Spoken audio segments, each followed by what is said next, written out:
Welcome back to Protestant Bros, and we're continuing this discussion about slavery. And we're looking at slavery in the Bible. We've already went over the slave laws. You can find that in part 1 and part 2. So today we're going to look at the practical examples of slavery, specifically in the Old Testament. Okay, and I'm going to go over a few cases that we find when it comes to slavery in the Bible, and not just slave laws, but the laws around Leviticus 25 and in Deuteronomy and Exodus. So, starting out with the first case is what we find in Numbers chapter 27, verses 1 through 11. And of course, this is Numbers is written by Moses, so Moses is still alive. We're told in Exodus chapter 18, verse 16, that Moses had judged Israel. Any cases or any disputes that the people have with the law, they brought to Moses, and Moses will be the one to judge them, to look at these cases and to clarify the laws and commandments of God. And in Exodus 18, when Moses tells Jethro about everything that he's doing, Jethro is like, well, why don't you just make this easier on yourself? Okay, kind of make a hierarchy, make lower judges, and then if there's any big cases that need to be answered, bring them to you. So that's what Moses did. There were lower judges, and then Moses was the one who kind of went over the big cases. So in Numbers 27, we have an example of one of those bigger cases where a man named Zelophehad, he was from the tribe of Manasseh. He had 5 daughters and no sons, and he was deceased, which meant that the question was, where would his possession go? Would it go to his daughters, or would it just go to the other leaders of Manasseh? So the daughters, they requested Moses that they be given their father's possessions. And from the understanding of the time, only men could have property, only men could own the possession. And when this case was brought to God, God took the side of the daughter. He agreed that they were right, that they had claim to the possession of their father. This clarified that the law applied to both women and men. Women could own property. Daughters could have the property of their father if there was no son to claim it. This is an example of one of those earlier amendments that we find to the law. If we think of the laws in Exodus, Leviticus, and Deuteronomy like a constitution, then it only makes sense that as more situations happen, that as more disputes are being judged and clarified, that the law be fleshed out a little bit more. And that's what we find, that's what's happening throughout this time period where Moses is clarifying the law, is being fleshed out, and it will be for the later generations to further flesh out and to interpret the law. So when we go to Numbers chapter 36, the same case is brought up by the chiefs of Manasseh. And the chiefs of Manasseh, they argued that if the daughters married from other tribes, the inheritance can then be taken away from the tribe of Manasseh, which makes sense. If the daughters marry somebody from the tribe of Judah, then would their possessions then belong to the tribe of Judah? So that meant that if the daughters wanted to keep their possession, they had to marry somebody who was in their tribe. Okay, they could not marry outside their tribe. Or if they wanted to marry somebody outside their tribe, they would just have to give up their possession. So in this first case, we see that women are given more rights. So moving on to the next case, when we go to Joshua chapter 9, verses 24 through 27. Joshua, they had just defeated Jericho and they're continuing their conquest in Canaan. And the other tribes, rightfully so, are scared of the Israelites and they don't know what to do. So other tribes that come together and they want to form a coalition so that they could defeat the Israelites. But one group of people, the Gibeonites, they decide to do something else. Instead of agreeing to form that coalition, instead they're going to go and join Israel. But they realize that they just can't join Israel as Canaanites, that they have to pretend to be somebody else. So the Gibeonites, they put on a disguise. They pretend that they're a people from far away. And they form an agreement with Israel. And when they meet with Joshua, Joshua agrees and forms a covenant with the Gibeonites unknowingly. Okay, and then later on, once the Israelites find out that those people they formed a covenant with, the Gibeonites, are actually Canaanites, they come to the Gibeonites and they're just questioning, why did you trick us? And the Gibeonites, they're pretty much saying, look, we're your servants now. We agree to the covenant. Do to us what you will do. And Joshua agrees to keep the covenant. Now, the word that they use when they refer to themselves as servants, this is the same word that we find in Exodus chapter 5, verses 15 through 16, where the Israelites, while in bondage in Egypt, refer to themselves as the Egyptian servants. So we could understand this. The Gibeonites are literally referring to themselves as slaves of Israel, and they've done this voluntarily. So my next case can be found in the book of Ruth. And to understand the world of Ruth, you have to read Judges. And I'll just kind of summarize what's going on during the time of the Judges. Basically, Israel had forsaken the commandments of God. In Judges chapter 21, verse 25, they had all done what was right in their own eyes. And they were told not to do that, but they did it anyway. Okay, but yeah, they had gone their own way. They had worshipped other idols. They were just not keeping the commandments. We find that in Judges 2, verses 11 through 12.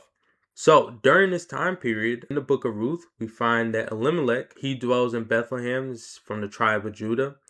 He had a wife, Naomi. He had 2 sons. So there's a famine going on in Israel at this time, and Elimelech takes his family over to Moab.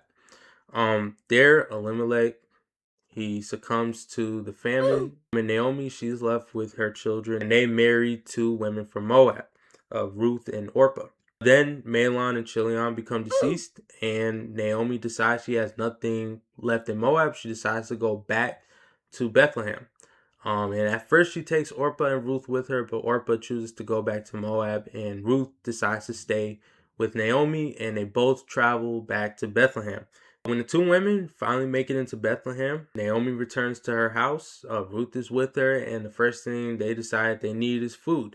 So Ruth goes to the field of a man named Boaz, and she's picking wheat. And Boaz sees her, and he decides that he only wants her to pick wheat from his field.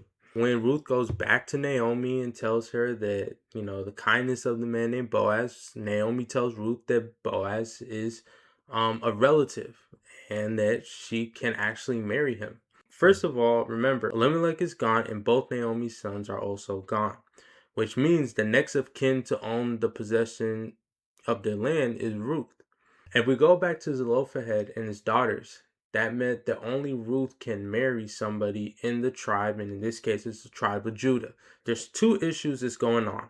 The first issue is the possession issue. Now, Ruth owns the possession, but remember, she's not the biological daughter of Elimelech. She's a daughter-in-law, and she is a widow. The closest relative would have to redeem Ruth. At first, the closer relative is like, yeah, I'll redeem the property and I'll take Naomi. But Boaz reminds him, well, it's not Naomi you have to deal with, it's Ruth. And luckily for Boaz and Ruth, he's like, you know what? You take her. You take the possession. You redeem her. And that's what Boaz does. He redeems the possession, and we're told that Boaz acquires Ruth as a wife. Now, keep in mind, when it's saying acquire, it doesn't mean that Boaz owns Ruth. Ruth is not his property. Matter of fact, Ruth owns property. She has possession in Israel. When it's saying Boaz has acquired Ruth, he has redeemed her by law. So that's the context of the acquirement. Not that he owns her. He's redeemed her through the law. So my next case, it's a really short one when we go to this 1 Samuel chapter 8. Basically, the Israelites are now saying that they want a king. They don't want to be under the religious leader who was Samuel at the time. They don't want to be under his corrupt sons. They want a king just like the other nations. So in verses 11 and verses 13 through 17, we're told that the king will have military and servants that will come from the people of Israel.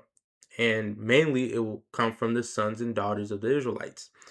And also the servants that any Israelites have, they're also going to go to the king. And you would think that the Israelites will say, no, we change our minds. We don't want a king. Nope.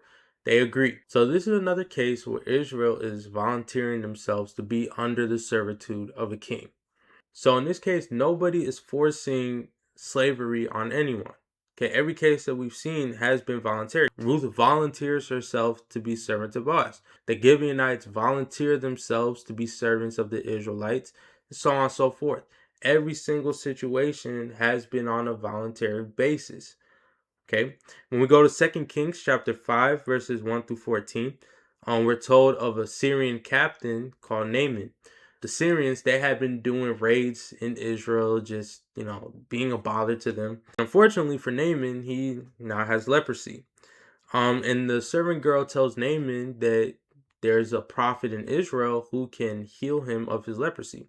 So Naaman gets approval from the king of Syria. He gets a letter from the king, and then he goes to the king of Israel and basically asks for the prophet to heal him.